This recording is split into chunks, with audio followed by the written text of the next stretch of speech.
1956년 6월부터 8월까지 북한에는 피바람이 붑니다.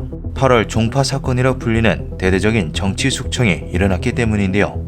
분산된 세력에 의해 지도되던 초기 북한에서 소련의 스탈린에 의해 김일성이 간택되고 수상의 자리에 오르자 그를 중심으로 하던 만주파가 다른 분파의 중심 인물들과 잔존 세력들을 제거하거나 사회적으로 매장시켜버린 것이죠. 자신의 정적들을 모조리 숙청한 김일성은 정치 지도부를 단일화하였으며 현재까지 이어지고 있는 독재 체제의 기틀을 마련했습니다.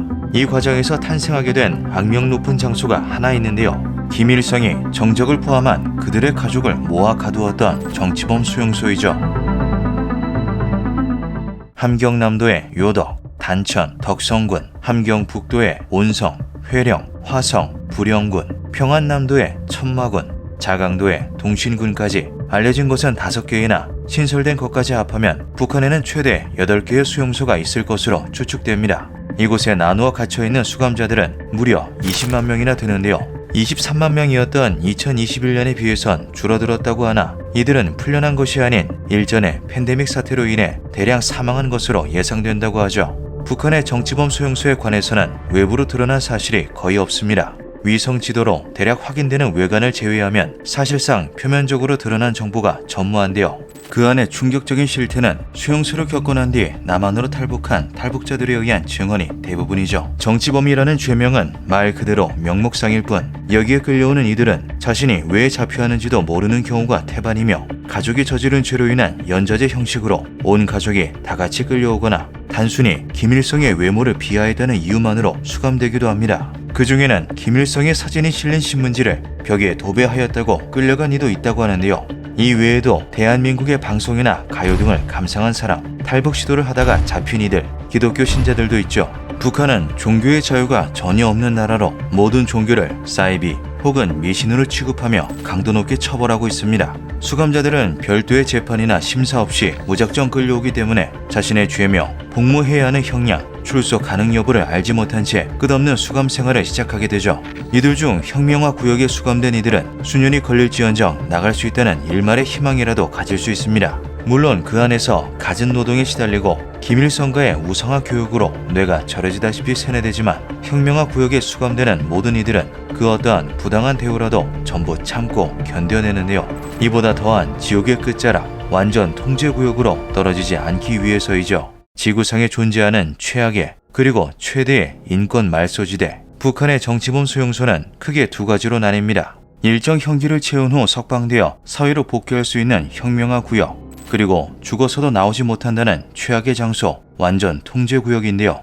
요덕 제15호 관리소와 개천 제18호 관리소, 이 2개의 혁명화 구역을 제외한 나머지 모든 수용소들은 100% 완전 통제구역으로 이루어져 있죠. 이들은 형기라는 게 사실상 존재하지 않으며 죽을 때까지도 그리고 죽어서도 수용소를 벗어날 수 없습니다. 여기서는 혁명화 구역에서 진행되는 김일성과의 우상화 교육도 이루어지지 않는데요. 사회로 돌려보낼 일이 없는 교화가 불가능한 인원들이라 여기기 때문이죠. 완전 통제구역은 극심한 노동과 고문, 굶주림으로 이루어진 현세에 재현된 지옥도와도 같습니다. 수감자들은 어떠한 법적, 제도적 보호도 받지 못하는데요. 간부 역할을 하는 보위원들 또한 이들을 사람으로 취급하지 않는다고 하죠.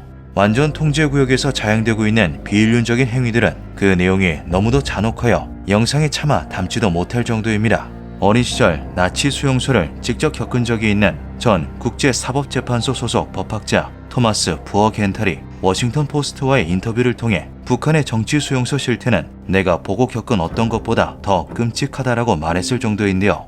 충격적이다라는 말로도 차마 대변이 힘든 완전 통제구역의 실상은 현재까지 공인된 완전 통제구역의 유일한 탈출자이자 생존자 김용의 수기에서 엿볼 수 있죠. 나는 1993년 8월부터 북한의 국가안전보위부에서 운영하는 제14호 정치범 관리소에서 인간 이하의 천대와 멸시를 받으며 짐승과도 같은 끔찍한 일들을 겪었다. 내게 주어진 죄명은 얼굴도 모르는 부친의 경력 때문이었다. 어떤 목적에서 간첩의 자식이 애국자의 탈을 썼는가. 3달간의 모진 고문을 겪고 호송차에 실려 평양에서 5시간가량을 달린 뒤 5개나 되는 감시초소를 통과했다. 차가 멎자 호송원이 나를 내리게 하고 넉마루 된 옷 하나만 입게 하고서는 꿇어앉게 시켰다. 다시는 바깥 세상 구경을 못하게 될 것이란 생각이 들었다. 입소한 첫 해 10월 강제노역을 하게 된 곳은 밤나무골이었다. 밤알들이 수북히 쌓여 있었지만 밤을 주워 먹기 위해 산을 오르면 도주 분자로 찍혀 즉석에서 죽임을 당하였다. 하루는 석탄을 실어 나르는 전차 운전공 김철민이 광천길에 밤알 몇 알이 굴러 내려와 있는 것을 보고 광차를 세우고 그 밤알을 주우려 했다. 그러자 어디서 보았는지 고함 소리와 함께 보이원이 달려와 김철민의 허리를 발로 차 쓰러뜨리고는 사정없이 구타하기 시작했다.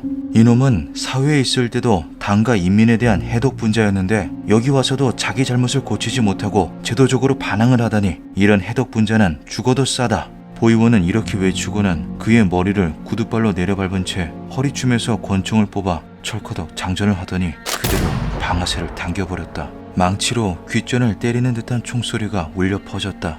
주검이 되어버린 김철민의 시신을 끌고 가는 장면은 흡사 산짐승을 잡아 끄는 모습을 방불케 했다. 그렇게 숨진 김철민의 손에는 그때까지도 반짝이는 두 알의 밤이 으스러지게 잡혀 있었다. 김영의 수기를 통해 알 수 있는 것은 그곳이 완전한 무법지대라는 것입니다. 어떤 나라이든지 죄를 짓고 들어온 수감자라고 하여도 그 안에서 발생하는 사태에 대해선 적법한 절차를 거쳐 처벌을 하는 것이 일반적이고 또한 당연한데요. 하지만 이곳 완전 통제구역은 다르죠. 이러한 내부 상황에 대하여 회룡수용소의 경비병이었던 탈북자 안명철은 보이원 기분 내키는 대로 쏴 죽인다라고 증언하기도 했습니다. 생존자 김용의 수기 증언, 경비병 출신의 탈북자 안명철의 저서 등으로 인해 일부 드러난 완전 통제구역의 실태는 생각 이상으로 끔찍했습니다.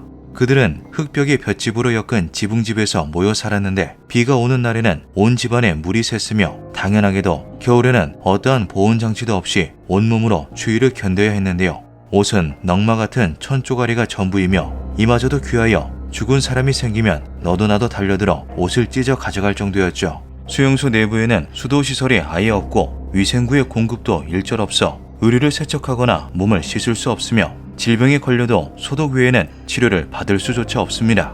각 구역별 진료소와 상주하는 의사들이 있긴 하지만 의료 장비와 약품이 절대적으로 부족하다고 하는데요. 갖은 질병과 고문으로 만신창이가 된 이들에게 주어지는 것은 그저 감기약 하나일 뿐이죠. 또한 이들은 마음 놓고 대화를 할 수조차 없습니다. 수감자들 가운데 보이원의 밀정 역할을 하는 밀고자들이 있었기 때문인데요. 겉으로 봐선 누가 밀정인지 알 수 없기 때문에 수감자들 사이에서는 의심과 불신이 전제로 깔려 있다고 하죠. 이러한 밀고자와 감시가 성행하는 이유는 그것이 합당한 제보였을 경우 좀 더 몸이 편한 작업장으로 옮길 수 있기 때문이었습니다. 여기에 더해 수감자 셋 이상이 모여 대화하는 것을 쿠데타로 간주하였기에 수감자들은 사실상 어떠한 말도 할 수가 없는 형편이라고 하는데요. 이들은 다 같은 지옥의 끝자락에 서서 어느 누구에게도 의지할 수 없는 것이죠. 수감자들을 가장 많이 죽음으로 내몬 것은 식량 부족이었습니다. 김용의 수기에 따르면 11분의 식량이 공급되는데 그것으로 무려 30일을 버텨야 하는 실정이며 그마저도 풀죽에 강냉이 한두 알을 넣는 것이 전부라고 하는데요. 하루하루 영양실조로 목숨을 잃는 사람들은 셀 수도 없을 정도라고 하죠. 다음은 완전 통제구역에 관한 실제 묘사와 증언을 토대로 추려낸 내용들입니다. 너무 배가 고파 지렁이도 개구리도 그냥 잡아먹는다. 점점 짐승화가 되어가는 수감자들, 두 손과 두 발로 기어다니는 수감자들도 많다. 완전 통제구역에서 쥐고기는 유일한 영양 보충거리이다. 수감자들이 하도 잡아먹어서 관리소 안의 쥐들은 거의 멸종 직전이었다. 22호 수용자들은 돼지 돈사에서 일을 하는 동안 매일 돼지의 먹이를 훔쳐 먹었다. 모두들 만성적인 영양실조에 시달리고 있었다. 수감자들은 사람 설계도만 남은 상태였다. 인간의 형체만 남았을 뿐 온몸에서 살점을 찾을래야 찾아볼 수 없을 만큼 참혹하게 말라 비틀어진 허수아비나 다름없었다. 일주일에 30분 있는 햇빛 쬐기 시간에는 경비 몰래 닥치는 대로 풀을 뜯어 먹어야 한다. 그렇게라도 해야 살 수 있고 그러다가 들키면 그대로 죽어야 했다. 이와 같은 이야기들은 극히 일부분입니다. 북한의 수용소에서는 현재도 인권 유린 행위들이 끊임없이 이어지고 있는데요. 도주나 탈출을 하다 걸리는 이들은 그 즉시 공개 처형장에 오르게 되죠. 단 14호 수용소만큼은 공개 처형이 아닌 비밀 처형이 집행된다고 합니다. 1990년 처형 장면을 보고 분노한 수감자들이 폭동을 일으켰고 이 과정에서 보위원이 8명이나 살해되었기 때문인데요. 진압을 위해서 기관총이 사용되었으며 증언에 따르면 이 과정에서만 1,500명의 수감자들이 목숨을 잃었다고 하죠. 처형이 비밀스럽게 진행된다고 하여도 그 빈도가 작기에 수감자들은 죽음이 일상화된 지옥에서 24시간 두려움에 떨며 살 수밖에 없습니다. 14호 수용소 출신인 김용의 증언에 의하면 평균 45일에 한 차례씩 한 번에 많게는 5명까지 비밀 처형장으로 끌고 갔다고 하죠. 목숨을 건 탈출을 한다고 해도 사실상 불가능에 가까운 확률입니다. 수많은 경비들을 뚫어낸다고 쳐도 기다리고 있는 것은 울창한 가시수풀림과 곳곳에 도사리고 있는 대못을 박은 함정, 빈틈없이 둘러진 전기 철조망이죠. 최근 공개된 탈북자들의 증언에 의하면 북한에서 운영되고 있는 핵기지 내부에도 수용소가 설치되었으며 이곳에서는 듣도 보도 못한 핵노역을 시키고 있다고 합니다. 방사선 피폭이 인체에 해롭다는 것을 알기 때문에 이곳에는 죄수 중에서도 반드시 죽어야만 하는 이들을 보낸다고 하는데요. 그들이 정말 죽을 죄를 지었는지는 우리로서는 알 수 없죠. 수용소에서 서양인 수감자들을 목격했다는 증언도 나온 적이 있습니다. 그들은 70세 전후의 나이에 키가 크고 파란 눈을 가진 분명한 서양인이었으며 미국 혹은 영국 사람처럼 보였다고 하는데요. 수용소 내부에서 돌았던 소문에 의하면 그들은 6.25 전쟁 장진호 전투 때 잡힌 미군 포로들이며 대부분 장교 출신이었다고 하죠. 김일성이 직접 너희들이 빼앗으려던 북조선 땅이 얼마나 발전하는지 두 눈으로 똑똑히 지켜봐라라는 교시를 내려 이들을 평생토록 가둬놓고 강제노동을 시키고 있다는 충격적인 증언이었습니다. 이 같은 미군 포로에 대한 일화는 수용소 탈출에 성공한 김용에 의해 미국 정보기관 관계자들에게 실제로 전해진 증언이기도 하죠. 이러한 행태들에 대하여 국제사회에서도 북한 수용소의 인권 개선 촉구와 압력이 이어지고 있습니다. 이에 대해 탈북자들이 공통적으로 말하는 한 가지가 있는데요. 북한은 세계의 여론과 저주에는 아랑곳하지 않는다라는 것이죠. 지구상에서 가장 폐쇄된 나라답게 그들은 눈과 귀를 닫고 자신들이 세운 잣대 아래에서만 행동하고 있습니다. 만약 남한과의 전면전이 벌어지거나 북한의 체제 붕괴로 통일이 이루어진다고 해도 수감자들은 풀려날 수 없습니다. 그러한 국가위기 사태가 일어나게 되면 완전 통제 구역에 있는 모든 이들, 즉 20만 명에 달하는 수감자들은 전부 몰살되기 때문인데요. 북한 출신 기자들로 이루어져 있는 전문 언론 데일리 NK에 따르면 전쟁이 발발하거나 국가 정세가 심상치 않다는 판단이 들면 모든 수감자를 사살한다라는 매뉴얼이 김정은 집권 들어 공식화됐다고 하죠. 자신들이 저지른 만행이 만천하에 드러날 것을 우려하는 것입니다. 북한 당국은 정치범 수용소는 없다라는 입장으로 일관하고 있지만 손바닥으로 하늘을 가리기에는 이미 너무도 많은 일들이 일어났고 지금도 일어나고 있죠. 얘야, 나는 더 살 것 같지 않으니 너 하나라도 나갈 수만 있다면 얼마나 좋겠니? 이렇게 말씀하시며 나를 빤히 쳐다보시는 어머니는 말씀을 잊지 못하셨다. 어머니의 눈길에서 나는 그분이 바라시는 바를 읽을 수 있었다. 고민 끝에 며칠 후 어머니, 만약 내가 없으면 어머니 혼자 어떻게 살아가시겠습니까? 라고 묻자 어머니는 아들의 결심을 알아차린 듯 손을 꼭 잡아주시며 말했다. 사내가 사소한 일에 사로잡히면 큰일을 못한다. 그 후 아들이 어머니의 손에 전해준 것은 미리 쓴 유서였다. 나는 1998년 9월 18호 관리소를 탈출하는 데 성공해 같은 해 겨울 두만강을 건넜다. 기묘한 밤이었습니다.